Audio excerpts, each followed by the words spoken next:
March 28, 2003, a second-floor bar in the heart of Atlanta. When the lights came up at closing time, 112 people walked out the only door. Only 111 of them ever existed again. Security footage is crystal clear. A 29-year-old man in a dark green shirt, the brightest smile of the night, raises his hand in a lazy goodbye at exactly 1:56:04 a.m., then turns and walks back toward the darkening stage. 4 seconds. That's all it took. No back door, no balcony, no usable fire escape, no footprints in the thick dust, no blood, no torn fabric. He simply stepped out of the world between the final two beats of Midnight Rider. And for the last 22 years, the entire city of Atlanta has been asking the same impossible question. When a man disappears without ever opening a door, where did he go? Friday, March 28, 2003, began the way the best nights always do, with the promise that nothing could possibly go wrong. Midtown Atlanta was freshly washed from an early evening thunderstorm that had rolled through like a warning nobody heeded, leaving the streets slick and reflective, neon bleeding into puddles, the air thick with peach blossoms and hot asphalt, and the sweet, dangerous smell of possibility. At 8:47 p.m., Ethan James Caldwell stood in front of the smudged mirror in his one-bedroom apartment on Hemphill Avenue, just off the Georgia Tech campus, buttoning a dark green cotton shirt that Sarah Whitlock swore made his hazel eyes look almost gold under bar lights. He was 29 years old, 6'1", broad in the shoulders from weekend pickup soccer, hair the color of wet sand that never quite lay flat, the kind of easy, lopsided grin that made bartenders pour heavier, and strangers tell him their secrets within 10 minutes. In the top drawer of his dresser, hidden inside a rolled-up pair of gray Nike running socks, sat a small navy blue velvet box containing a 0.78-carat round diamond set in white gold that he had been paying off at Collier's Jewelers since New Year's. He had rehearsed the moment 100 times in his head. Sunrise on the Tybee Island Lighthouse 2 weeks from tomorrow, April 12th. The Atlantic behind them, wind whipping her dark hair, the exact words already memorized. Sarah Elizabeth Whitlock, will you let me annoy you, love you, and build a life with you until we're old and gray and arguing over thermostat settings? Tonight was not that night. Tonight was for celebrating the end of midterms, for drinking too much Cuervo, for dancing like an idiot to a southern rock cover band, for feeling 29 and bulletproof. He checked his pockets, $63 cash, Visa card, driver's license, a tiny folded photo of Sarah laughing on the beach at Jekyll Island the previous summer, spritzed Aqua di Gio at his neck, and fired off a text from his silver Nokia 3360 to Marcus Ricky Diaz. Ivory Room, 9:30 sharp. Blacktop Saints are playing. Do not leave me drinking alone or I'll never let you live. It down, Ricky replied in under 10 seconds with the middle finger emoji the phone could sort of manage and the words, already in the truck, moron. Ethan grinned, grabbed his keys, and stepped into the warm Atlanta night that smelled like freedom. The Ivory Room occupied the entire second floor of the Rhodes Haven building, a tired 1920s red brick warehouse on Peachtree near 5th that had once stored cotton bales by the thousands and now stored hangovers by the hundreds.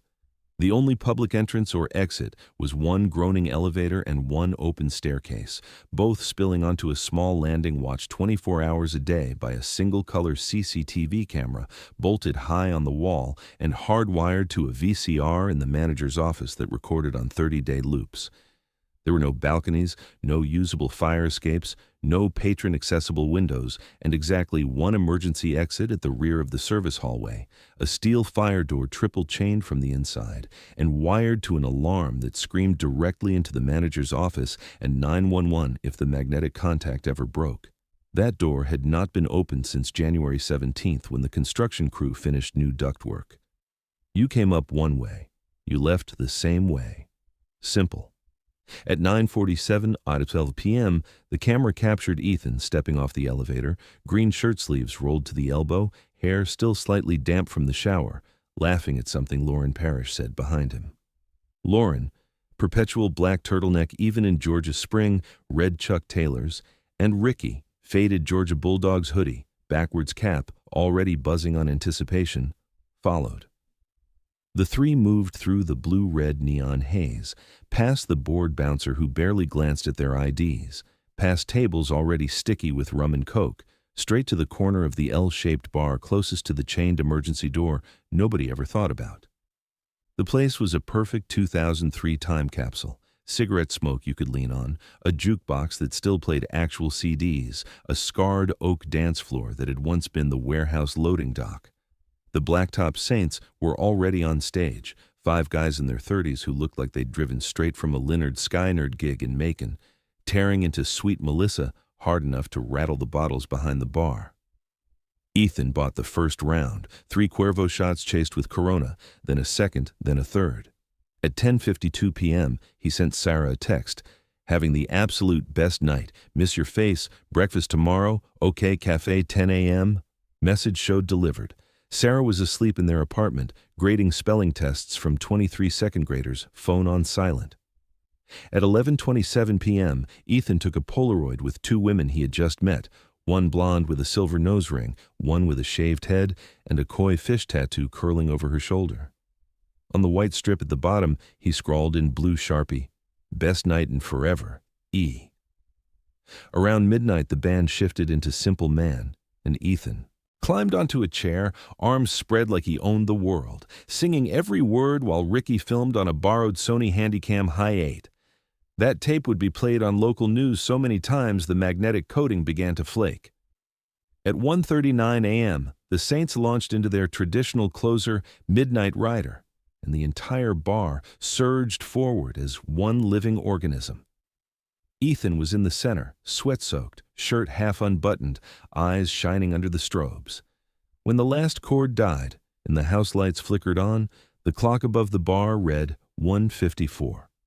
At 1:56:04 a.m., the landing camera recorded Ethan walking back from the restrooms, stopping to talk to the blonde and the koi fish girl, laughing at something one of them said, raising his right hand in that lazy half salute he always used instead of goodbye, turning and walking deeper into the bar toward the now dark stage where roadies were coiling cables. The camera held him in frame for exactly 4 seconds. Then he stepped out of shot and into every nightmare the city of Atlanta would ever have about losing someone in plain sight. At 2:17 a.m., the house lights were fully up, harsh and fluorescent, revealing spilled beer and crushed cups and the sudden awkwardness that always follows last call. Lauren and Ricky stood near the bar blinking, calling, "Ethan, yo, Caldwell!" into the thinning crowd. No answer. They dialed his Nokia. It rang 6 times and rolled to the robotic voicemail he had recorded sophomore year. "This is Ethan. Do your thing at the beep." Ricky left a message. "Dude, we're outside. Where the hell are you?" They waited another 10 minutes, figuring he had slipped out early with one of the girls. At 2:23, they walked down the stairs together, arms linked, laughing about nothing. The camera recorded them perfectly, timestamp clear. Between 2:15 and 2:31, every remaining soul in the Ivory Room left through that same doorway. 112 people in total, some stumbling, some arguing, one girl crying because her boyfriend had kissed someone else, one guy carrying his passed-out friend fireman style. Every single one appeared on tape. Ethan did not. At 2:45, the manager, Paul Yoon, locked the front door, armed the alarm, and went home to Duluth. The VCR kept rolling, recording an empty landing for the rest of the night. Somewhere in the city, church bells marked 3, then 4, then 5. Ethan's phone rang itself silent in a place no one has ever found. And the Rhodes Haven building, which had swallowed cotton for 75 years, swallowed one more thing that night. A 29-year-old man with sunrise plans and a diamond ring and a future he would never get to live. Where are you watching this video from? Leave your location in the comments below. I'm always curious how far these stories can travel and how they manage to connect us across every distance. And now, let's continue the story. Saturday, March 29th, 2003, broke hot and humid, the kind of Georgia spring morning that makes the sidewalks sweat. At 11:08 a.m., Randy Caldwell's voice cracked across the telephone line to the Zone 5 precinct desk sergeant like ice breaking on a pond. "My son is missing. He's never done this. Something's happened." Randy was 58, former Delta avionics technician, crew cut gone gray, the sort of man who still said sir and ma'am even when he was terrified. He had already called Ethan's Nokia 37 times since 8 a.m., had driven from his split level in Marietta to the Hemphill Avenue apartment, had let himself in with the spare key Sarah had given him the previous Christmas, had stood in the silent living room surrounded by Ethan's cardboard architecture models and unopened mail and the faint ghost of Acqua di Gio that always lingered after he left a room. The bed was made, the dishes were clean, the navy ring box was still hidden in the sock drawer exactly where it had been for 3 months. Randy called Sarah at her school, voice shaking so hard she thought someone had died. She told him Ethan had texted her at 10:52 the night before, saying he was having the best night and wanted breakfast at the OK Cafe. She had fallen asleep grading papers and never heard him come in. By noon, Randy was back on the phone to police, this time demanding to speak to a detective. Detective Angela Reyes pulled her unmarked Crown Victoria into the loading zone in front of the Rhodes Haven building at 1:17 p.m. She was 34, 5'3" in boots, dark hair in a severe ponytail, eyes the color of gunmetal and twice as sharp. She had a 6-year-old daughter at home with chickenpox and exactly 4 hours of sleep in the last 48, but missing person cases involving adults under 30 still lit something urgent inside her chest. She walked the block twice before going upstairs, taking in the scaffolding that wrapped the building like metal vines, the construction fencing plastered with Atlantic Southern Properties signs promising luxury lofts coming, 2004. The way the old warehouse seemed to lean slightly, as if it had been tired for a very long time. The Ivory Room was closed until evening, but the manager, Paul Yoon, met her at the service entrance wearing yesterday's clothes and the expression of a man whose weekend had just been canceled. He led her up the freight elevator that smelled of stale beer and old carpet, unlocked the manager's office, and ejected the previous night's VHS tape with the solemnity of a priest handling communion. They watched it together on a 13-inch Zenith with tracking lines dancing across the screen like nervous ghosts. Reyes asked him to play the exit timestamp from 1:50 a.m. to 2:40 a.m., 3 times in real time, then once in slow motion, then frame by frame. She wrote every single departure in a black Mead notebook, time, description, distinguishing features. By the time the tape ended, she had 112 names and faces, and not one of them was Ethan James Caldwell. Yoon swore the emergency exit had not been opened since mid-January. He showed her the alarm panel mounted inside the office door, green LED glowing steady, paper log taped to the wall, showing the system armed at 6:07 p.m. on January 3rd, and never disarmed since. Reyes made him open the door anyway. The chain was intact, the magnetic contact untouched, the dust on the threshold so thick it looked like gray velvet. Beyond the door lay the temporary plywood catwalk the construction crew used, then a 43-foot drop straight down rebar and broken concrete. No footprints in the dust, no scuff marks, no sign anyone had stood there except long-dead cotton merchants. Reyes stepped out anyway, felt the spring wind whip up the shaft, looked down into the black pit of the basement excavation, and felt the first cold prickle of what veteran detectives privately call the wrong case, the kind that doesn't solve.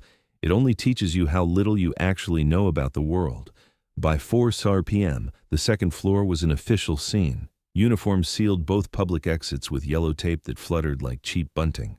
Crime scene techs dusted the bar, the restrooms, the emergency door, the elevator call buttons. They lifted 47 latent prints belonging to Ethan. His glass, the restroom sink, the Polaroid camera someone had handed him, the brass rail he leaned against while singing "Simple Man," but nothing that suggested a struggle. No blood, no torn fabric, no defensive wounds waiting to be discovered. They checked the walk-in cooler, temperature steady at 36 degrees, impossible to hide inside without freezing. The suspended ceiling, 60-centimeter tiles, some missing but none disturbed. The HVAC chase, 40-centimeter ductwork a child could not have fit through, much less a grown man. They pried open the elevator pit and shone maglights into grease and cobwebs and found only a 1991 penny and the skeleton of a rat. Reyes stood in the middle of the empty dance floor as the sun bled out across the west windows and felt the building watching her, the way very old buildings sometimes do when they have decided to keep a secret. At 6:30 p.m., she sat across from Ricky Diaz and Lauren Parrish in interview room 3, the one with the flickering fluorescent tube that made everyone look half dead. Ricky was hungover, eyes red, hands shaking around a styrofoam cup of coffee. Lauren kept twisting the silver ring on her right thumb. They told the same story 3 times with only minor variations. Ethan had been in great spirits, buying rounds, dancing, talking about proposing to Sarah, taking Polaroids, singing with Didiku, the band. They lost track of him sometime after the last song. They assumed he left early with the blonde or the girl with the koi tattoo. They called his phone, got voicemail, went outside to wait, got cold, left. They had not seen him after 1:56 a.m. when he waved and walked back toward the stage. Reyes played them the time-stamped still, Ethan raising his hand, smiling, disappearing from frame. Ricky stared at the frozen image and started crying without sound. Lauren put her face in her hands and whispered, "That's exactly the last time. That's exactly it." At 8:12 p.m., the first news truck arrived. Channel 2. Action news set up on the sidewalk, bright lights turning the scaffolding into a movie set. Tracy Lambert went live at the top of the hour. A Georgia Tech graduate student has vanished from a crowded Midtown bar without a trace.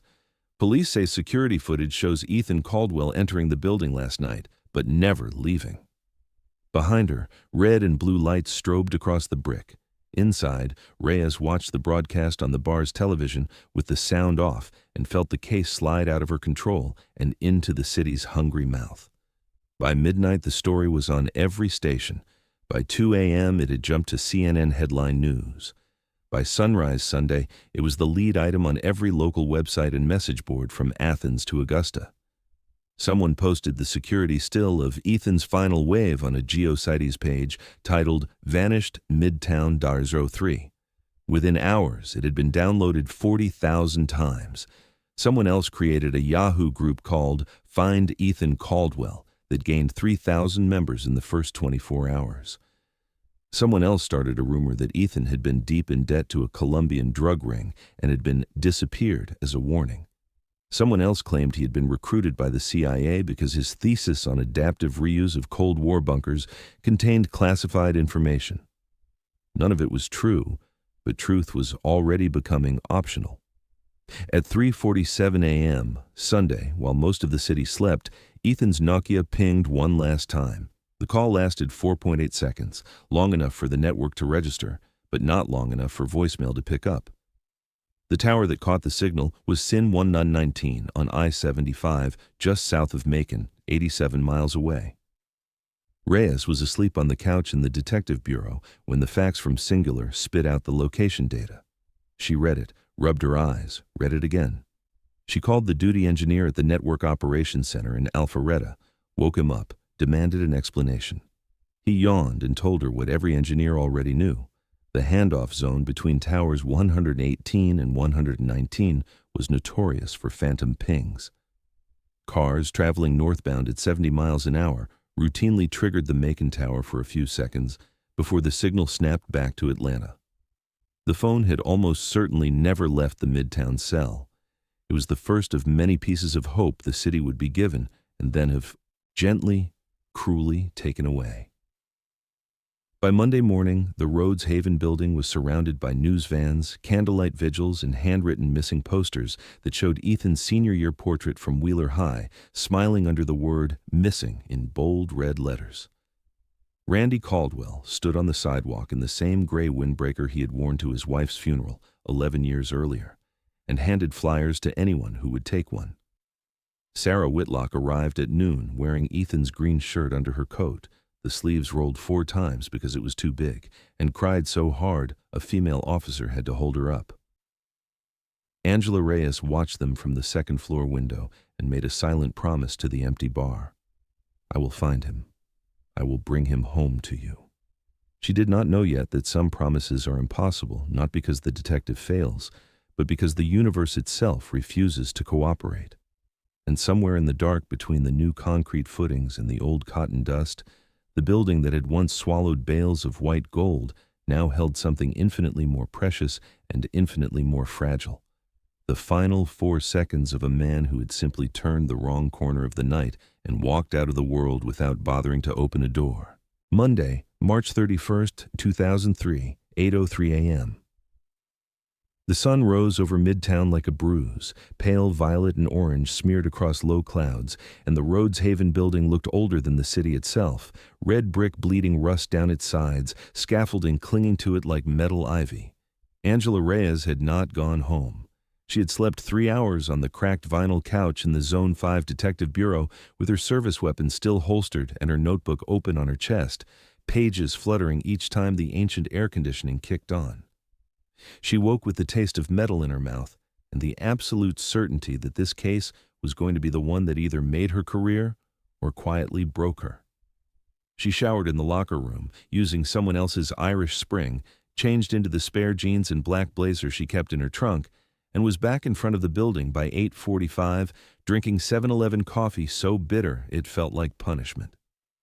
The construction site belonged to Atlantic Southern Properties, a Buckhead developer that had bought the entire block in 2001 with dreams of turning it into high-end lofts called Rhodes Row. Since January, the ground floor and basement had been gutted to bare earth and steel. 40-foot excavation pits yawned where loading docks once stood. New concrete footings were already curing, waiting for the slab pour scheduled in 5 weeks. The only connection between the bar on the second floor and the construction zone below was the emergency exit at the back of the service hallway. A heavy steel fire door triple-chained from the inside, magnetic alarm contacts sealed since midwinter. The contractor, Tommy Lee Garner, met Reyes on the sidewalk wearing a white hard hat and a permanent squint from too many years, staring at blueprints in direct sun. He smelled of Skoal and diesel and spoke with the slow certainty of a man who had never lost an argument with physics. "Detective, I've had a crew here 6 nights a week since the Falcons played the Eagles in the NFC Championship. That door hasn't moved. Chains original, seals original, alarm logs clean. You can hang your badge on it." Reyes did not hang her badge. She asked to see the alarm panel herself. Garner led her upstairs past the crime scene tape that now fluttered like cheap bunting into the manager's office that smelled of stale beer and broken dreams, and pointed to the ancient Ademco box mounted beside the light switch. Green light steady. Paper log taped to the wall. Last disarm, January 3rd, 7:12 a.m. Last arm same day, 6:07 p.m. No activity since. Reyes ran her finger down the log, felt the cheap paper crumble slightly, and believed him. She hated that she believed him. At 9:27 a.m., the Georgia State Patrol K-9 unit rolled up in a white Tahoe with flashing ambers. 2 dogs leapt out, Max, a lean Belgian Malinois certified in cadaver search, and Luna, a bloodhound with ears so long they dragged the pavement. Sergeant Carla Hennessy, the handler, wore mirrored sunglasses in the calm of someone who had found more bodies than most people had attended weddings. She walked Max through the bar first on a 15-foot lead, letting him air-scent the dance floor, the restrooms, the bar top, the emergency exit. Max moved fast, nose high, then suddenly dropped into a sit directly in front of the chain steel door, stared at it, barked once, short and sharp. Alert. Hennessy marked the spot with blue painter's tape and praised him in the soft voice handlers use when the dog has just told them someone is dead. But the alert was weak. No frantic scratching, no sustained pointing, just a polite notification that something once smelled interesting here. Hennessy let Max search the rest of the second floor again. He circled back to the door, sniffed, sat again, then lost interest entirely, and trotted off to investigate a spilled bag of pork rinds behind the stage. Hennessy told Reyes, "Whatever was here is old or gone. Construction dust is killing the scent cone. Could be blood, could be deer urine from some hunter's boots, could be nothing." Reyes wrote "weak cadaver hit, emergency door" in her notebook and underlined it 3 times. At 10:37 a.m., they cut the chain. The bolt cutters made a sound like a gunshot in the empty bar. The steel door swung outward onto the temporary plywood catwalk that jutted 10 feet over the excavation. Reyes stepped out first, boots creaking on the half-inch plywood that flexed under her weight. The catwalk was coated in a uniform layer of gray dust so fine it looked like moon ash. No footprints, not one, not even the ghost of a heel mark. She knelt and ran her gloved hand across the surface.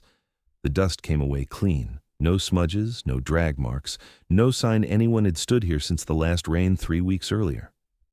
Beyond the catwalk, the scaffolding dropped away in a dizzying lattice of pipes and planks, 43 feet straight down to the basement floor where rebar stuck up like broken spears. The wind whipped up the shaft and carried the smell of wet clay and diesel and something older, something that made the hair on Reyes's neck rise. She shone her mag light down the ladder that ran along the scaffolding. No blood on the rungs, no torn scraps of green shirt, nothing. Behind her, Tommy Garner cleared his throat and said almost apologetically, "Even if somebody made it out here drunk, they'd have to be Spider-Man to get down without leaving a mark, and Spider-Man don't drink tequila." By 11:12 a.m., 6 officers in white Tyvek suits were crawling the basement on hands and knees with evidence flags and metal detectors. They moved in a grid pattern, calling out finds the way archaeologists do. Beer can, natural light, crushed. Converse shoe, left foot, size 10, 1998. High school class ring, Wheeler High, initials TML. Dead possum, mostly skeleton. They photographed everything, bagged everything, prayed for something that Ponaz bled or screamed or explained. They found none of it. The basement was a mess of construction debris and teenage partying, but nothing fresher than February. One officer, a rookie named Patel, climbed a 12-foot stepladder to inspect the underside of the second-floor joists where they overhung the pit. He shone his light into every shadow and found only cobwebs thick enough to write your name in. At 1:30 p.m., they shut the freight elevator down, and 2 firefighters rappelled the shaft from the third-floor motorroom all the way to the pit, sweeping every inch with headlamps. They emerged 40 minutes later, covered in grease and disappointment, holding a 1992 penny and the jawbone of a rat. Reyes stood at the edge of the excavation and felt the building laugh at her, not out loud, but in the way very old structures sometimes do when they know they have already won. At 3:46 p.m., a fax arrived from Singular Wireless Legal Department, the paper still warm and smelling of toner. Ethan's phone had pinged once more at 03:12:14 a.m. on Sunday, March 30th, Tower Sin 119, Macon, 87 miles south, duration 4.8 seconds. Reyes stared at the page until the numbers blurred. She called the Network Operations Center in Alpharetta and got a night shift engineer named Raj who sounded barely old enough to shave. He pulled the raw tower logs and confirmed what every cop in the southeast already knew. The handoff zone between ATL 204 and CIN 119 was infamous for phantom pings.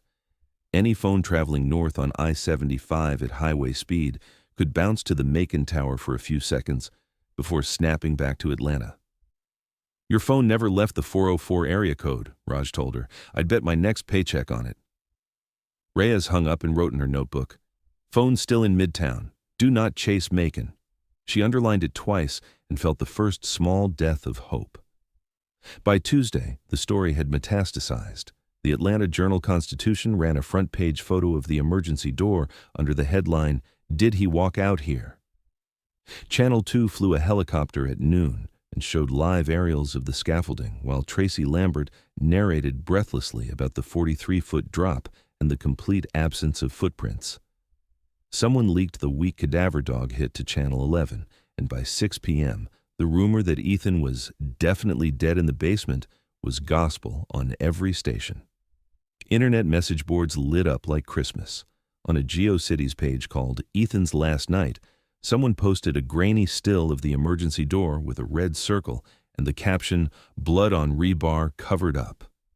Another poster claimed to have been in the bar and seen Ethan arguing with a known ecstasy dealer from Little 5 Points. A third insisted the CIA had snatched him because his thesis contained plans for underground FEMA camps. Reyes read them all on the ancient Dell in the squad room until her eyes burned, then printed the worst ones and pinned them to a corkboard, labeled, "Rumors do not waste time." Wednesday, April 2nd, they tore the second floor apart again, this time with endoscopes on poles and a fiber optic camera borrowed from the bomb squad. They looked inside every ceiling tile, every HVAC chase, every wall void behind the bar. They found a love letter from 1987 addressed to "My Sweet Darren," a Ziploc of marijuana so old it crumbled to dust when touched, a positive pregnancy test dated December 2001 that DNA later traced to a former bartender who had moved to Oregon. They found no 6'1" architecture student. They pulled the walk-in cooler apart panel by panel and discovered only frost and the smell of old beer. They removed the grate in the men's restroom floor and sent a tech down into the sewer line with a flashlight and a radio. He came back up covered in things no one wanted to name and reported the pipe was 8 inches in diameter and bone dry.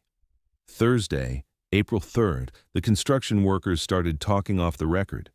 Night shift foreman Darnell D. Robinson told a reporter from Channel 11 that the crew was refusing overtime because something don't feel right down in that hole. He claimed that on Monday night his Milwaukee radio had switched itself to 96.1 The River and played "Tuesday's Gone" on repeat until he ripped the batteries out. Another worker, a welder from Alabama named Curtis, said he had heard whistling coming from the bottom of the elevator shaft at 2 a.m., the exact melody of "Free Bird," the same song the Blacktop Saints had played right before Ethan disappeared. Reyes interviewed every man on the site. They all passed polygraphs. They all seemed genuinely scared. Friday, April 4th, a psychic named Madame Zolna arrived uninvited wearing a purple velvet robe and too much patchouli. She stood in the middle of the dance floor, closed her eyes, swayed for 30 seconds, then announced, "He is not in this building. He is under moving water. Look to the river." Reyes escorted her out before the cameras could get a shot. Saturday, April 5th, Randy Caldwell came to the bar alone. He walked straight to the spot where the security camera had last captured his son, waving goodbye, placed his hand flat against the wall, and stood there for 23 minutes without moving. When Reyes approached, he said, voice raw, "He was happy that night. He called me Thursday and told me he'd finally found the perfect ring. He was going to ask her on the beach. My boy had plans." Then he folded in half and cried so hard an officer had to catch him before he hit the floor. Sunday, April 6th, the rumor that would never die was born on a Georgia Tech message board at 3:17 a.m. I was there. Ethan and Ricky dropped E around midnight. Ethan started freaking out, said he needed air, tried to force the emergency door. Construction guys found blood on the rebar Monday morning and poured concrete over it Tuesday to keep their jobs. That's why the dogs hit. That's why no body, no name, no proof, just 17 lines of text that spread across the city faster than flu. By Monday morning, half of Atlanta believed Ethan Caldwell was somewhere under the new basement slab, entombed forever in luxury loft foundation. April 7th to 30 became the most thorough search of a single city building in Georgia history. National Guard flew a thermal imaging Black Hawk overhead during a training mission and saw nothing but cold concrete and one raccoon. Ground-penetrating radar teams from Fort Benning scanned every inch of the second floor and basement and found only old plumbing. Cadaver dogs came back from Virginia and hit the same weak spot by the emergency door, then lost interest again. Divers went into the sewer mains beneath Peachtree Street and emerged smelling of things best left unmentioned. 12 separate locations in the basement were jackhammered and probed. On April 29th, the construction company, under immense public pressure, delayed the slab pour by 1 week. On May 3rd, with news helicopters circling overhead and Randy Caldwell standing on the sidewalk clutching a photo of his son, 40 trucks backed up to the site and began pouring the new basement floor. The concrete flowed gray and slow and final, covering every rumor, every hope, every weak dog alert, every whispered ghost story. By sunset, the surface was smooth as a frozen lake. Randy watched the last truck leave and whispered to the empty air, "If you're down there, son, I'm sorry we couldn't get to you in time." Then he got in his pickup and drove home to a house that would never again feel warm. Angela Reyes stood on the second floor until long after dark, listening to the new concrete cure beneath her boots, listening to the building settle into its secret the way very old animals settle into sleep. and she understood for the first time that some doors, once closed, are never meant to open again. Somewhere in the dark between the fresh rebar and the red Georgia clay, the Rhodes Haven building kept the only thing it had been asked to keep in 75 years.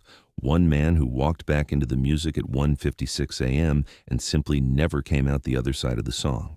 Sarah Elizabeth Whitlock was 27 years old the morning the world ended, though she would not understand the full shape of that ending for years. On Saturday, March 29th, 2003, she woke up alone in the apartment she shared with Ethan on Northside Drive, sunlight slicing through the half-open blinds and striping the unmade bed where he should have been snoring into his pillow with one arm flung over his face the way he always did. The clock on the cable box read 10:47 a.m. She smiled before memory caught up, then remembered she had fallen asleep grading spelling tests and never heard him come in. She checked her Nokia, one new text from 10:52 p.m. Having the absolute best night. Miss your face. Breakfast tomorrow? Okay, cafe, 10 a.m.? She typed back. You owe me pancakes, Caldwell, and hit send, then padded to the kitchen in one of his old Georgia Tech t-shirts and started coffee. By 11:30, the coffee was cold, and the apartment was too quiet. By noon, she was calling Ricky and Lauren and getting the same bewildered answer. They thought he had left early. By 1:15 p.m., Randy Caldwell was at the door, face the color of old paper, holding his hat in both hands like a man attending a funeral he had not been invited to yet. Sarah met the detectives that afternoon in the living room that still smelled of Ethan's cologne and the basil plant they were trying and failing to keep alive on the windowsill. She sat on the couch, hugging a throw pillow that still had his head dent in it from Thursday night, answering every question in the calm, flat voice teachers use when they are trying not to scare children. Yes, they had argued Thursday evening. Nothing huge, just the usual stress about thesis deadlines and her feeling neglected. Yes, he had apologized with flowers from the Kroger on Piedmont, and the kind of long, slow kiss that fixed almost everything. Yes, she'd been home all Friday night grading papers and watching Friends reruns. Yes, the neighbor's brand new Ring doorbell would show no one entered or left after 10:30 p.m. Yes, she would unlock his laptop for them right now. The Dell Inspiron sat on the desk in the second bedroom they had turned into an office. Sarah opened it with trembling fingers, typed the password Sarah Plythen forever, and watched Detective Reyes's eyes flick across the desktop. In a folder buried 3 levels deep inside, thesis backups or old versions do not open, they found a single Word document titled, To Mom, Don't Open Till I'm Gone. It was 4 pages, dated October 14th, 2001, the month Ethan's mother lost her final battle with breast cancer. The letter was raw, stream of consciousness, the kind of thing you write at 3 a.m. when grief is a living animal sitting on your chest. He talked about feeling trapped sometimes by other people's expectations, about how he occasionally fantasized about driving until the road ended and the map ran out of names, about wanting one day to start, over clean, no baggage, no explanations. He ended with, I love you, Mom. If I ever disappear, it won't be because I didn't love this life. It'll be because I loved you too much to keep hurting in the same place. Sarah read it over Reyes's shoulder and felt the floor tilt. She had known about the letter. Ethan had shown it to her a year earlier after too much red wine, had cried into her neck, had said it was just therapy, just words. She told Reyes that. She told her about the counselor he had seen sophomore year after his mother died, about how he had come out the other side lighter, happier, making plans instead of staring at walls. She told her about the ring box hidden in his sock drawer, about the Tybee Island tickets for April 12th, printed and tucked inside his copy of A Pattern Language. She told her Ethan was not suicidal. He was the opposite of suicidal. He was building a life in bright, careful detail, one blueprint at a time. She told her all of this while her voice stayed perfectly steady, because second-grade teachers are very good at keeping their voices steady when the world is collapsing. But the letter was entered into evidence anyway. Within 48 hours, it was leaked, no one ever discovered by whom, and the narrative shifted overnight. Talk radio hosts who had never met Ethan began sentences with, obviously depressed, message boards filled with armchair psychologists quoting the phrase, start over clean, as proof he had walked away voluntarily. Sarah watched it happen from the couch that now felt too big, wrapped in the green shirt he had worn the night he disappeared, the one that still smelled faintly of acqua di gio and cigarette smoke and the promise of pancakes. She watched strangers decide who Ethan had been and what he had wanted, and she felt something inside her chest calcify. April became a slow-motion car crash. She kept teaching second grade because children needed routine more than she needed to fall apart in private. Every morning she put on the same careful smile, taught phonics, wiped noses, read Frog and Toad in funny voices. Every afternoon she came home and sat in the dark, answering the same questions from reporters camped on the sidewalk. Did he seem depressed? Was there money trouble? Did he ever talk about leaving? She answered until her voice gave out, then she stopped answering and simply stared until they went away. Friends brought casseroles that went uneaten. Her mother flew in from Chattanooga and slept on the couch for 3 weeks, waking every time Sarah screamed in her sleep. On April 22nd, the detectives asked her to come downtown to watch the security footage. They sat her in the same interview room where Ricky and Lauren had cried, dimmed the lights, pressed play. She saw Ethan step off the elevator laughing, saw him buy shots, saw him sing with the band, saw him take the Polaroid with the 2 women, saw him wave at 1:56:04 a.m. and walk back into the bar. When the screen went black, she asked them to play it again. They played it 7 times. On the 8th, she stood up, perfectly calm, and said, "That's my future husband, waving goodbye to people he'll never see again. Thank you for showing me." Then she walked out before anyone could stop her. May brought the first hate mail, anonymous letters postmarked from small towns in North Georgia calling her a liar, saying she must have known he wanted to leave, saying no man vanishes unless the woman drives him to it. She kept everyone in a shoebox under the bed the way other people keep love letters. June brought the concrete pour and the unbearable finality of watching television footage of the basement being sealed forever while she stood in the apartment clutching the ring box she had finally opened alone. The diamond caught the light and threw tiny rainbows across the ceiling, and she laughed until she couldn't breathe because the joke was too cruel. By fall, the crowds were gone. The news trucks moved on to the next tragedy. The building became lofts with stainless steel appliances and hardwood floors and a waiting list a mile long. Sarah stayed in the apartment because leaving felt like admitting he was never coming back, and she was not ready to do that. She wore his t-shirts until they fell apart. She kept his side of the bed empty. She celebrated his 30th birthday on November 14th by driving to Tybee Island alone, walking to the top of the lighthouse at sunrise, and scattering a single red rose into the Atlantic while whispering the proposal he never got to make. Years collapsed. She dated once or twice, nice men who deserved better than a woman whose heart still belonged to a ghost. She got promoted to 3rd grade, then 4th. She watched the world switch from flip phones to iPhones, from MySpace to whatever came after. Every March 28th, she took a personal day and drove to the Rhodes Haven lofts, stood on the sidewalk where reporters once stood, and stared up at the second-floor windows that no longer existed. She never cried in public anymore. She saved that for the apartment, for the dark, for the nights when the silence pressed so hard she could hear her own pulse. In 2009, 6 years to the day after Ethan waved goodbye on grainy CCTV, Sarah Elizabeth Whitlock sat on the edge of the bathtub with a bottle of Ambien and a fifth of Jack Daniels and wrote a letter of her own. She addressed it to no one and everyone. She apologized for not being stronger. She said she had kept the promise to wait as long as she could. She said the lighthouse was beautiful that morning and that she was finally going to find out where he went. Then, she swallowed every pill with careful sips of whiskey, lay down on his side of the bed, still wearing the faded green shirt, and waited for the room to stop spinning. They found her the next morning when she didn't show up to school. The medical examiner ruled it accidental overdose, complicated by alcohol, but everyone who knew her understood it was the most deliberate thing she had ever done. Randy Caldwell buried her beside the empty plot he had bought for his son years earlier.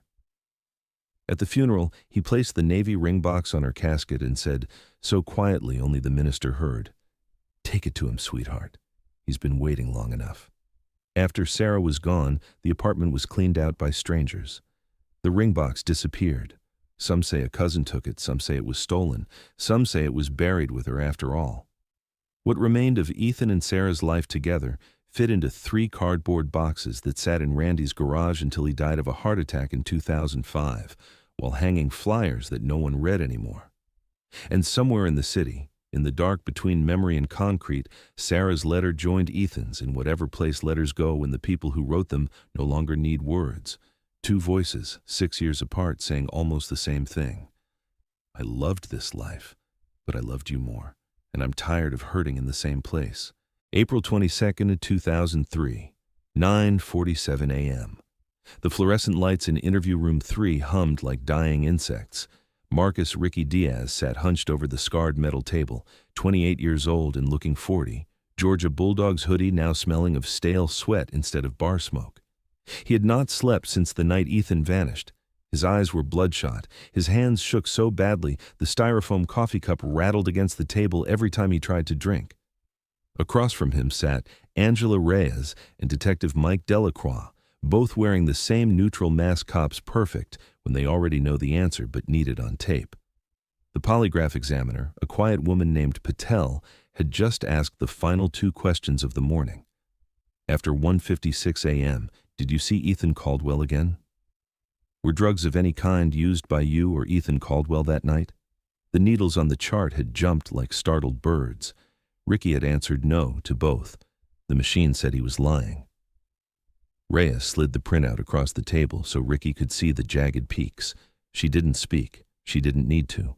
The room did the talking, the hum, the ticking wall clock, the faint smell of fear sweat. After 43 seconds of silence, Ricky folded forward until his forehead touched the table and began to cry the way grown men rarely do, deep, ugly sobs that sounded like something inside him was tearing loose. I didn't want it to come out like this, he whispered into the formica. I swear on my mother I didn't hurt him. Reyes waited. Delacroix clicked the recorder back on. Tell us what happened, Ricky, from the beginning. It came out in pieces, then in a rush. Around 11:50 p.m. on March 28th, a guy Lauren knew from the architecture studio, someone named Jay, Ricky couldn't remember, had pulled them into the service hallway behind the stage. He produced a small Ziploc with 3 white pills, stamped with a tiny crown. Ecstasy. High grade, he claimed, straight from Miami. Ethan had never done it before. Ricky had never done it before. They were both 29, stressed out of their minds with midterms and theses, and the night already felt immortal. Ethan laughed and said, "One time, for science." They each swallowed a pill with warm Corona. Lauren took half and gave the other half to a girl she knew. By 12:30, the rush hit like warm ocean waves. Everything was beautiful. The lights were softer. The music was inside their skin. Strangers were friends they hadn't met yet. Ethan spent the next hour dancing like a man who had forgotten gravity existed. Ricky swore the high was gentle, euphoric, nothing scary. Ethan never once seemed frightened or paranoid. At last call, they lost track of him near the restrooms. Ricky assumed he was talking to the blonde with the nose ring. When the lights came up, they looked everywhere, called his phone, left the voicemail, waited outside. When Ethan never appeared, they figured he had scored and gone home with someone. They never imagined anything worse, because nothing worse had ever happened to them. Ricky had lied for 3 weeks because he was 3 months from taking the bar exam. 1 drug charge and his future was radioactive. He convinced himself Ethan had simply walked away, that he would turn up laughing in a few days with a crazy story. Every morning he woke up believing that a little less. When he finished talking, the room was silent except for the recorder's soft click. Reyes asked the only question that mattered. When you last saw him near the stage, was Ethan okay? Ricky looked up, eyes swollen. He was the happiest I've ever seen him. He hugged me and said, "I love you, man. This is the best night of my life." Then he danced away. That's the last thing he ever said to me. The confession detonated across Atlanta like a second bomb. By 6 p.m., every local station led with, "Missing student's best friend admits ecstasy used night of disappearance." The narrative flipped overnight, no longer a mysterious vanishing, now a tragic overdose or bad drug murder. Talk radio hosts who days earlier had called Ethan depressed now called him reckless. Message boards overflowed with, "I told you so," and kids these days. Anonymous posters claimed Ethan had freaked out, tried to climb the scaffolding, fallen 43 feet onto rebar, and been quietly disposed of by panicked friends or construction crews. The fact that no MDMA residue was ever found in the bar, that Ethan had no prior drug history, that Ricky and Lauren both passed secondary polys about seeing Ethan alive and well after the drug was taken, none of it mattered. The public had its story and it liked this one better. Ricky's life unraveled in slow motion. The state bar launched an investigation. His engagement ended with a 3-sentence email. His mother stopped answering the door for reporters. He moved back to his parents' house in Roswell and took a job pouring concrete, the same substance the city now believed held his best friend's body. Every time the mixer turned, he heard Ethan laughing about one time for science. Years later, long after the headlines moved on, Ricky still drove to the Rhodes Row lofts every March 28th. He would stand on the sidewalk at 1:56 a.m. exactly, staring up at windows that no longer existed, whispering the same thing into the dark. I'm sorry I lied. I'm sorry I left. I'm sorry I wasn't a better friend. He never expected an answer, and he never received one. But he kept coming back, carrying the secret like a stone in his chest that grew heavier with every year that passed without Ethan. Because some lies don't kill the person they're told about. They kill the person who tells them, one slow day at a time. Lauren Parrish was the one person in the Ivory Room that night who never made the headlines, yet she carried the night heavier than anyone else alive. 28 years old in March 2003, architecture classmate, perpetual black turtleneck even when Atlanta hit 85 degrees, red Chuck Taylors that had walked every construction site from Savannah to Chattanooga. She was the quiet axis around which Ethan and Ricky spun, the designated brain, the one who always carried a tape measure in her purse and could sketch a section drawing on a bar napkin when the tequila got philosophical. She was also the only one of the three who had done ecstasy before, twice, junior year, nothing dramatic, just enough to know the difference between a gentle roll and a nightmare. That is why, when the story turned into drugged-out kids disappearing in a haze of MDMA, Lauren became the invisible lightning rod for every accusation the city never quite dared to print. She was never officially a suspect. Her polygraph was clean, her story never wavered, her fingerprints were only where they were supposed to be. But the internet in 2003 was already vicious, and someone, nobody ever discovered who, dug up a 2001 photo from a mutual friend's old Web Shots album. Lauren at a warehouse rave in Sweet Auburn, pupils blown wide, glow sticks around her wrists, grinning next to a guy everyone swore was the same Jay who had sold the pills at the Ivory Room. The caption someone added years later was simple. She knew exactly what she was giving them. Within 48 hours, the photo was everywhere. Her full name, her parents' address in Marietta, her Georgia Tech email, all posted on message boards with subject lines like, "Who really killed Ethan Caldwell?" By the end of the week, she had received 63 death threats, one of them written in crayon and mailed to her third-grade nephew's elementary school. Lauren gave one statement to police and then stopped talking to the media entirely. She sat in the same interview room 3 on April 24th, 2 days after Ricky's confession, and told Reyes and Delacroix the parts Ricky had left out because he was ashamed. Yes, she had known Jay, real name Justin McAllister, a former structures TA who had washed out of the program and now sold whatever made rent. Yes, she had introduced him to Ethan and Ricky in the service hallway because Ethan had asked, half joking, what real ecstasy felt like. Yes, she had taken half a pill herself and watched both of them like a mother hen for the next 2 hours. No, Ethan never showed the slightest sign of distress, no teeth grinding, no paranoia, no overheating. He had hugged her at 1:42 a.m., kissed the top of her head the way he always did when he was high on life instead of chemicals, and said, "Lauren, you're the best wing woman a guy never deserved." Then he danced away toward the restrooms. That was the last time she saw him. She had spent every single day since replaying that moment, asking herself if she had missed something, if she had looked away 1 second too soon. After the threat started, she dropped out of her thesis semester, moved back into her childhood bedroom in East Cobb, and stopped answering the home phone.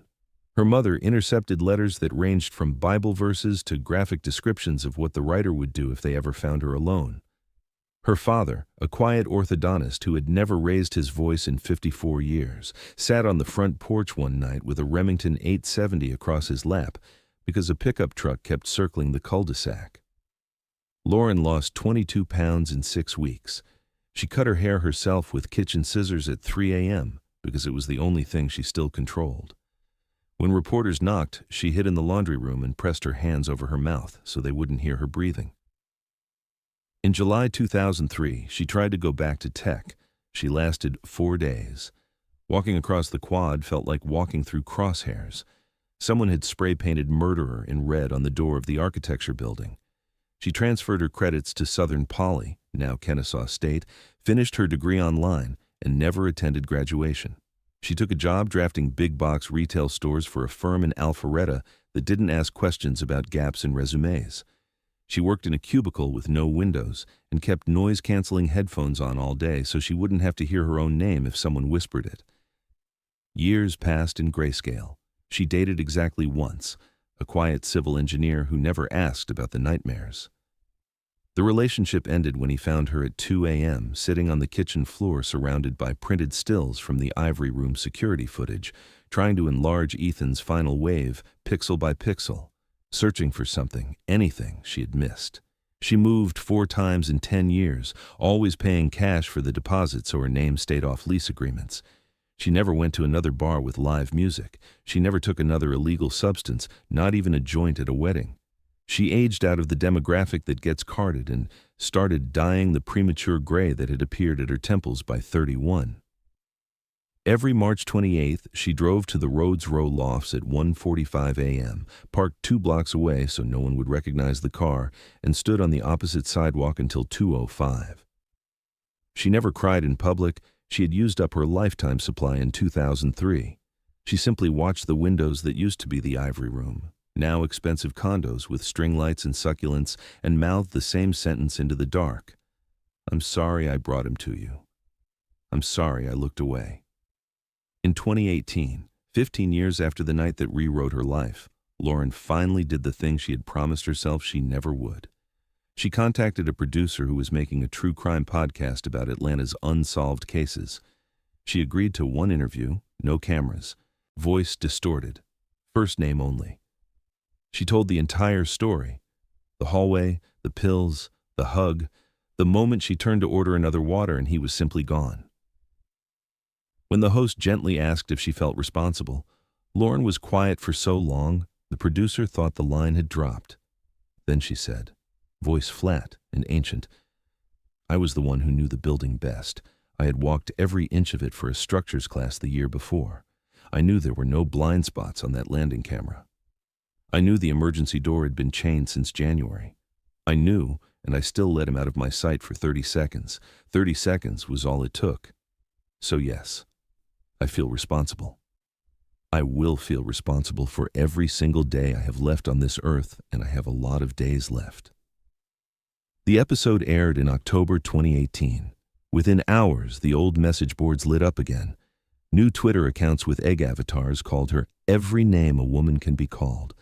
She expected it. She had prepared for it. What she had not prepared for was the private message that arrived the next morning from an account with no followers and a username made of random numbers. A single, still from the Ivory Room security camera, timestamp 1:56:03 a.m., Ethan's hand raised in that lazy salute. Someone had drawn a tiny red heart around his face. The caption read, "He wasn't afraid. Thank you for the best night." Lauren stared at the image for 47 minutes. Then she closed the laptop, walked to the bathroom, and threw up until there was nothing left. She never discovered who sent it. She never replied. But for the first time in 15 years, she slept the entire night without waking once. She still makes the annual pilgrimage every March 28th. She still stands on the opposite sidewalk at 1:56 a.m. She no longer mouths apologies. Now she simply watches the windows and waits. The way you wait for a song you love to come back on the radio even when you know the station changed format years ago. Because some debts can't be paid, they can only be carried. For years after the concrete dried, Ethan Caldwell refused to stay dead. He was spotted everywhere people go when they want to disappear. Greyhound stations in Mobile, hostels in Asheville, fishing boats out of Key West, a Buddhist monastery outside Santa Fe. Every sighting followed the same pattern. Someone saw a tall man with hazel eyes and a lopsided grin who signed the guest book E. James, Atlanta, or ordered a beer and paid with crumpled 20s that looked 20 years old. Photos were blurry, memories were drunk, hope was cheap. Most leads collapsed the moment police asked for fingerprints on a coffee cup, but one refused to die the way the others did. December 17, 2005. New Orleans, 9 months after Hurricane Katrina turned the city into a bowl of brown water and broken promises. The French Quarter was still half empty, windows boarded, air thick with mildew and generator exhaust. A youth hostel on Toulouse Street called Le Vieux Carré had reopened in September with a skeleton staff and a guest book that smelled of mold. At 11:43 p.m., a man walked in wearing a faded gray hoodie, beard grown out wild, eyes the color of marsh water. He paid cash for 3 nights, signed the register E. James, Atlanta, GA, and asked if the common room television worked yet. The night clerk, a 20-year-old Tulane dropout named Celeste, thought he looked like someone who had been walking for years. She remembered because he smiled the way her father used to before the storm took everything. The next morning, Celeste found a Polaroid someone had left on the bulletin board. The man asleep on a common room couch, mouth slightly open, one arm dangling. The resemblance to the missing person posters that still fluttered on telephone poles across the South was uncanny. She snapped a photo of the photo with her new Razr phone and emailed it to the tip line printed on the bottom of every poster. Tips, findethancaldwell.com, an address Sarah Whitlock checked every day like a pulse. By noon, the picture was on every screen in Atlanta. By 6 p.m., Sarah was on a Delta flight to Louis Armstrong Airport clutching a printout so tightly the edges tore. Angela Reyes, now sergeant, now gray at the temples, met her at baggage claim with 2 FBI agents who specialized in post-Katrina missing person cases. They drove straight to the hostel in an unmarked Impala that smelled of coffee and desperation. Celeste met them in the courtyard, eyes wide. The man had checked out that morning, paid for an extra night he didn't use, left no forwarding address. He had asked only one strange question: whether the streetcars were running again on Canal. When Celeste said no, he had looked genuinely sad, like a child told Christmas was canceled. They dusted the room he had used. They lifted prints from a Dixie beer bottle, a plastic cup, the guest book page. They took the couch cushion, the pillowcase, the single long brown hair caught in the shower drain. Sarah sat on the bottom bunk and stared at the indentation his head had left in the pillow until Reyes gently pulled her away. 48 hours later, the FBI lab in Quantico called. The prints were close, ridge patterns in the same general family, but not a match. The hair had no root, no DNA. The beer bottle belonged to someone with an Oregon driver's license who had been sleeping in the next bunk. The man in the Polaroid was simply another ghost blown in by the storm.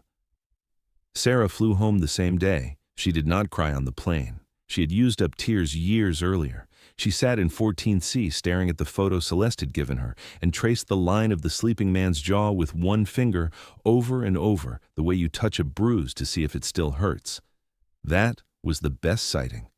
The others were worse. July 2004, a Waffle House in Charleston, South Carolina. Waitress swore a man ordered scattered hash browns, exactly like the missing Georgia Tech kid, and left a $20 tip on a $6 check. Security footage showed only static. March 2006.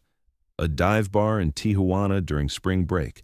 College kids claimed they partied with some old dude who said his name was Ethan and he used to live in Atlanta.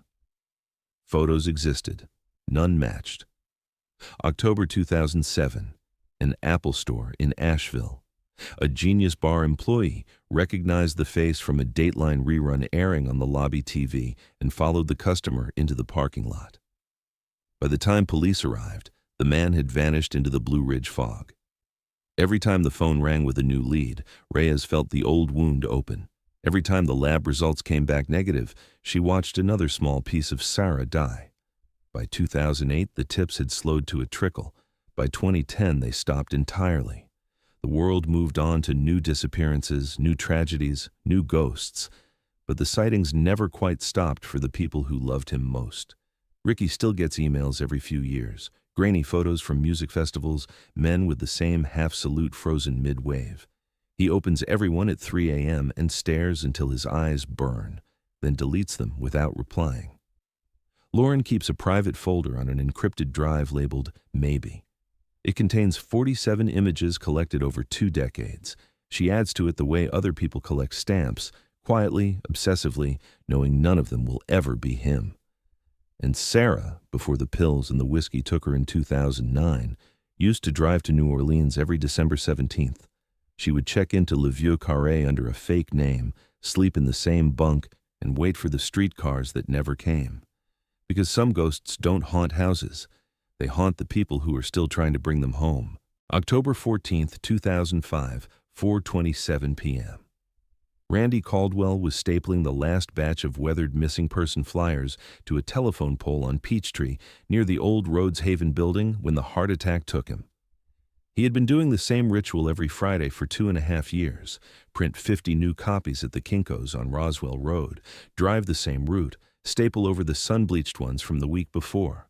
The flyers were smaller now, half-sheet instead of full-page, the photo more pixelated with each generation, the reward amount quietly removed because no one had ever claimed it. Randy was 61, thinner than he had been since Vietnam, hair gone completely white, eyes permanently red from wind and grief. A jogger found him slumped against the pole, staple gun still in his right hand, the top flyer fluttering half-attached. "Have you seen this man?"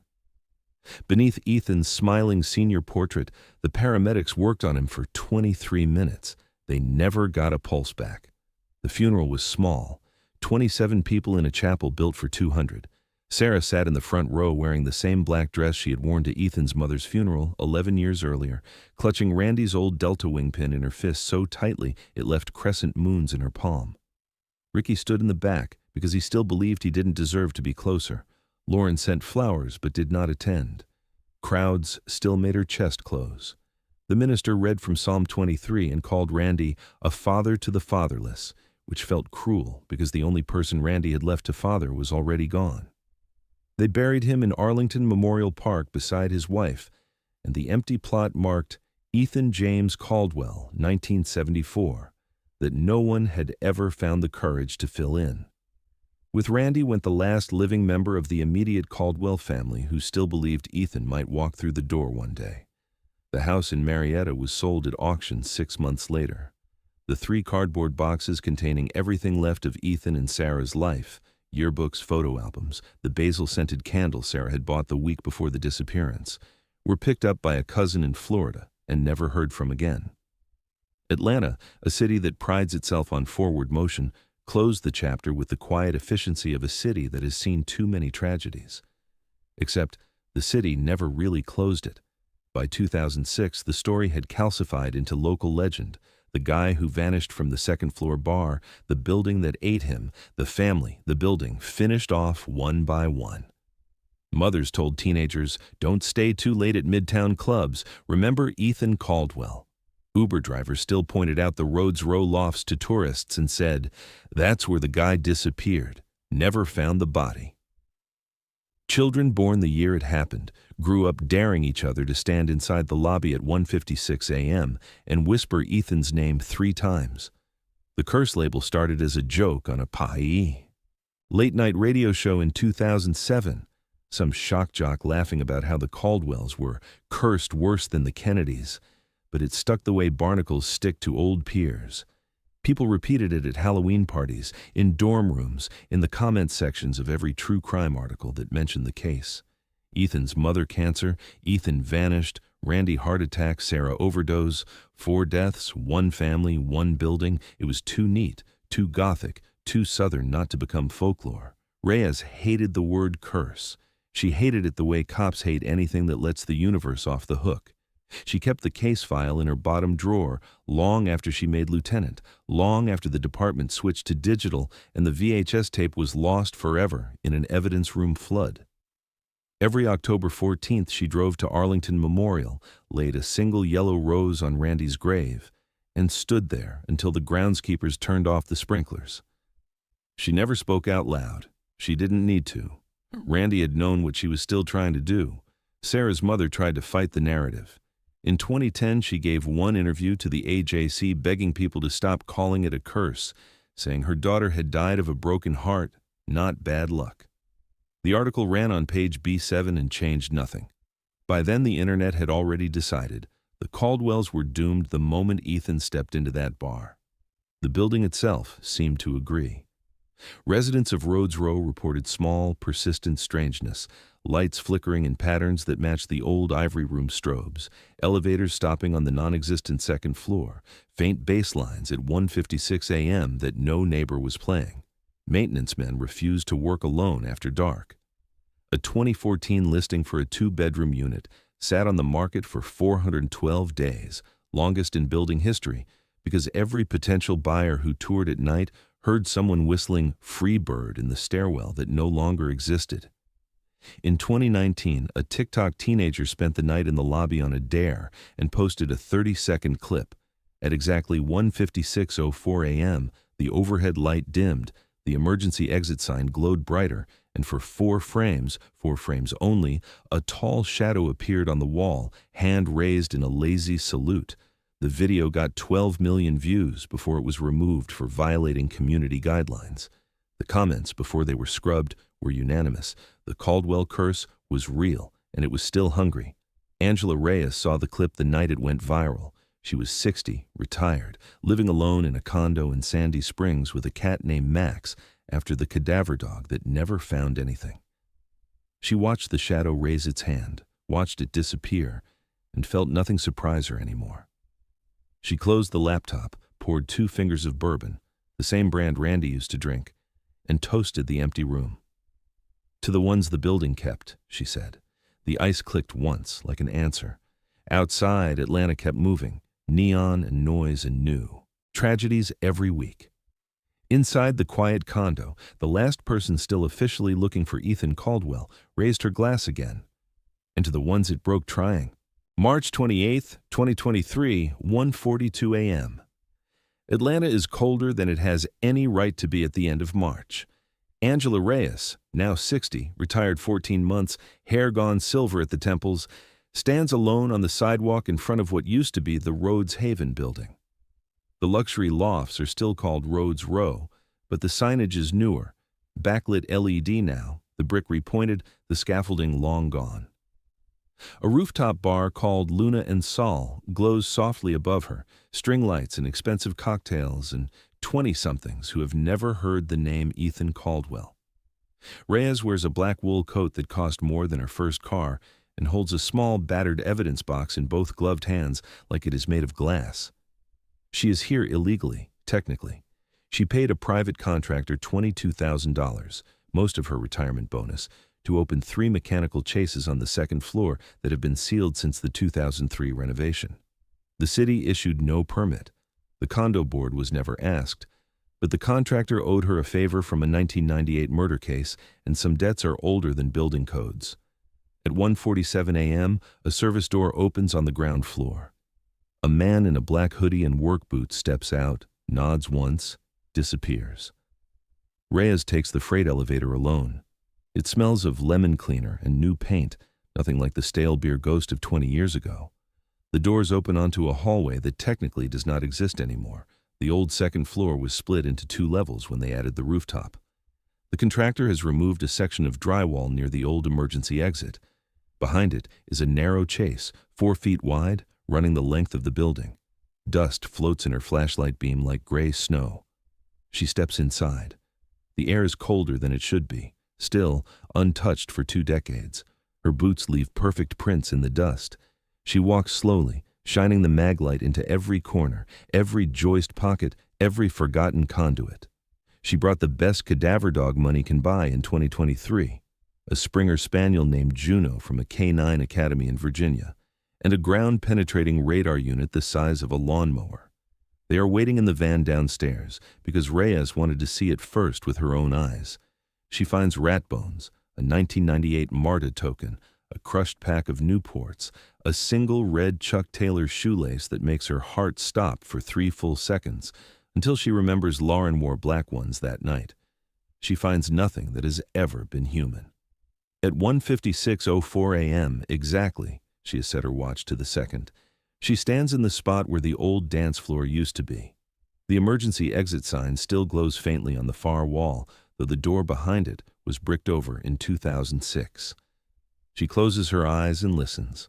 For 20 years she has listened in dreams, the Blacktop Saints playing Midnight Rider, Ethan's laugh, the 4-second silence after his wave. Tonight there is only the low hum of the building's HVAC and the soft tick of cooling. Steel. She opens the evidence box. Inside is the one thing she kept when the case went cold, a single frame printed from the VHS before it was lost forever. Timestamp 1:56:03. Ethan mid-salute, green shirt, eyes bright, mouth half open like he's about to say something the camera will never hear. She places the photo against the wall, exactly where his shadow would have been. Then she takes a small bottle of Jack Daniels, Randy's brand, pours a finger into a plastic cup, and sets it beside the picture. "I looked again," she says to the empty chase. Her voice does the first human sound these walls have held in 20 years. "I'm sorry it took me so long."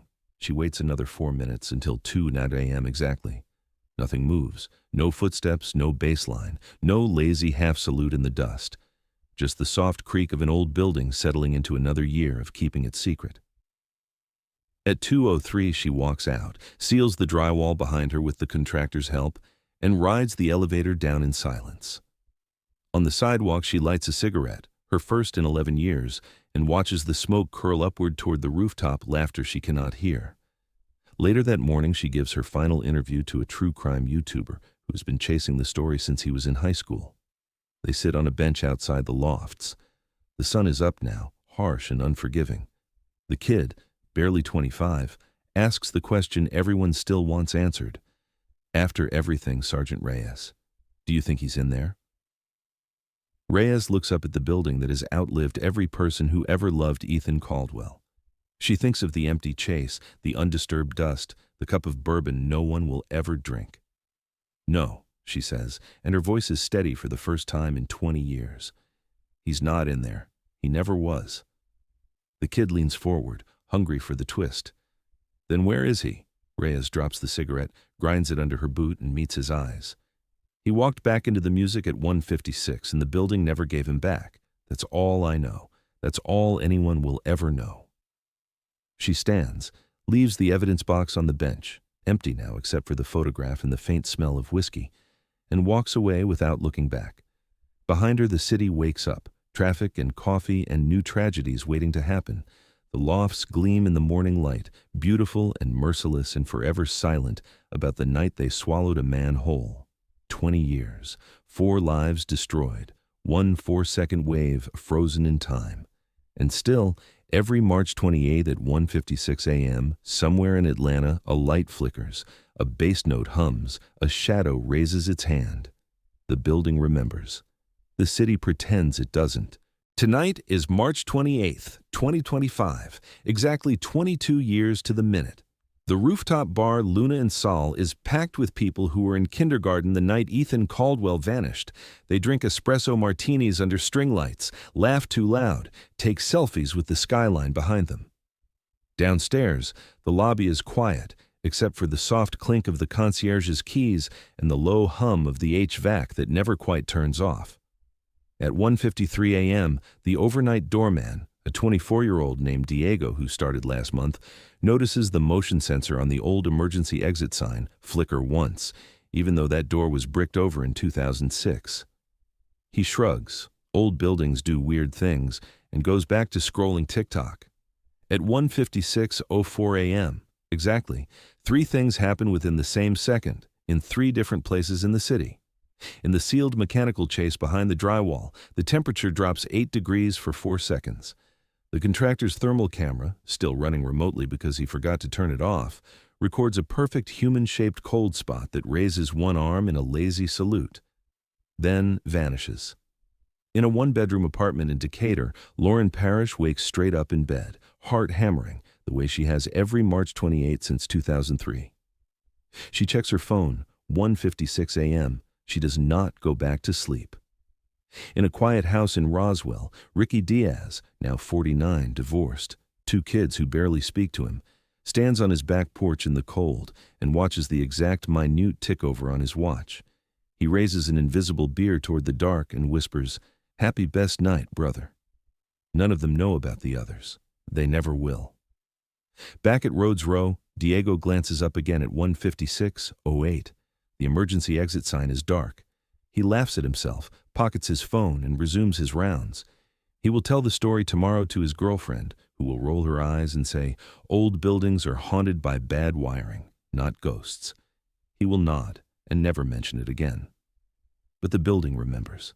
It remembers the smell of cigarette smoke thick enough to chew, the blacktop saints tearing into Midnight Rider, the exact weight of 185 pounds stepping off the dance floor and into a place cameras could not follow. It remembers the 4-second gap between one heartbeat of music and the next, the tiny rip in the night that only opened once and never closed. It keeps the memory the way very old animals keep the taste of first blood, quietly, perfectly, forever. Ethan James Caldwell was never declared legally dead. Georgia law requires 7 years and a body, or overwhelming circumstantial proof. There is no body. There's only a green shirt, lopsided grin, one raised hand, and then nothing. Case 03-087419 sits in a slim manila folder at the bottom of a drawer in the Atlanta PD cold case unit, beside a sticky note in Reyes's handwriting that reads, "Still looking." The note is yellowed now, curling at the edges, but the ink has not faded. The navy ring box was never found. Some say Sarah wore it on a chain the last year of her life. Some say it is bricked inside the old emergency door with everything else the building decided to keep. No one knows. Diamonds, like secrets, are very good at staying hidden. Ricky still pours concrete for a living. Every slab he finishes, he taps once with his trowel and thinks, "Not this one." Lauren still keeps her encrypted folder labeled Maybe, now with 112 images instead of 47. She added the last one 6 months ago, a man on a ferry in Croatia wearing a green shirt the exact shade of the one Ethan died in, raising a hand in what might have been a wave. She stared at it for an hour, then closed the lid without saving. Angela Reyes moved to a cabin on Lake Allatoona after retirement. She fishes at dawn, drinks coffee on the dock, and keeps a single framed photograph on the mantel, the 4-second still, timestamp glowing red. Visitors, there are few, always ask who the young man is. She always answers the same way. Someone the city lost between beats. Tonight, 22 years later, the city sleeps under a thin March moon. Traffic lights blink through their cycles for no one. A MARTA train rumbles empty beneath Peachtree. And in the heart of Midtown, behind a wall no one will ever open again, the temperature drops 8 degrees for exactly 4 seconds. A hand is raised. A song ends. A door that was never there closes without a sound. Somewhere, in the space between one note and the next, Ethan Caldwell is still dancing. He always will be. If you have information about the disappearance of Ethan James Caldwell, contact Atlanta Police Cold Case Unit at 404-546-5080. Case number 03-087419 remains open. Thank you for listening.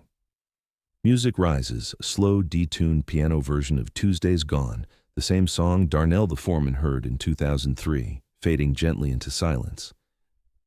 This has been Between Beats, The Vanishing of Ethan Caldwell. Good night, Atlanta. Lock your doors. And whatever you do, don't look away from the people you love, not even for 4 seconds. Thank you for watching. I'll see you in the next videos, where we continue to follow the mysteries that have never slept. Don't forget to subscribe and stay tuned